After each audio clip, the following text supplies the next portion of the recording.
Good afternoon guys. Alright, magbablog na naman tayo guys. Ito ako ngayon sa trabaho. Ayan, ang Ashburton City. Ito. Ayan. Nasa ngayon guys, uwian ng kasamahan ko sa trabaho. Ayan, yung mga sasakyan ng mga trabahante, nakapila. Ayan. Ayan, mga nakapila. Ayan. Ganyang kabig time ang mga nag-ano rito trabaho sa construction na kotse kami lahat. Itong trabaho namin tambak ang mga mga ducting guys yan. Alright, itong mga mechanical, electrical, halo-halo na kami rito guys.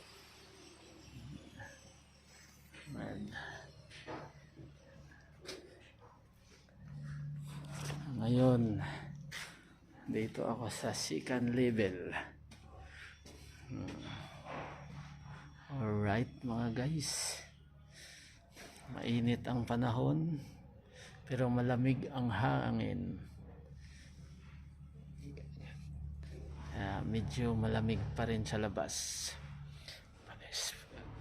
Spring na nila dito guys sa New Zealand. Medyo malapit na ang tag-init. December, summer nila guys. Ayan. Ayan mga service nila. Mag-uwian sila guys.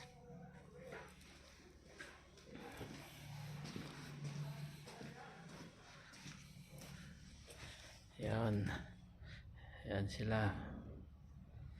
Kanya-kanya nang sakay sa mga ano nila guys, sa mga kotse nila. Yan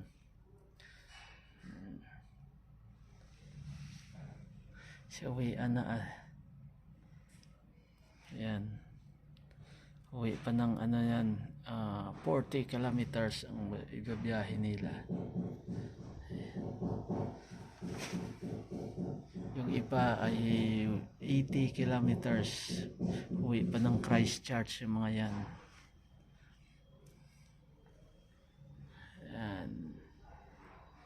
Yan si Manoy, uwi na yan ng Rakaya.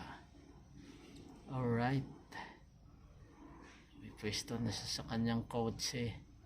Kanyang kalupit ang mga ano dito, construction kotse pa guys. Yun ayan, ganyan yung mga mga construction dito ay halos lahat na kotse.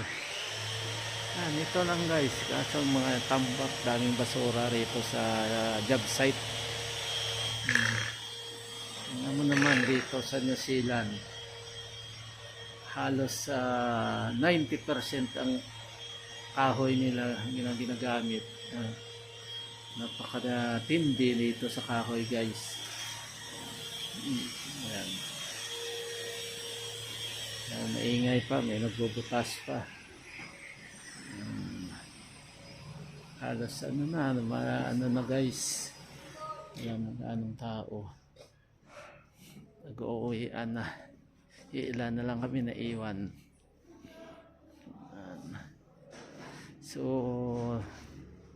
hanggang dito na lang muna guys ang ating mini vlog dahil magtatrabaho pa ho ako.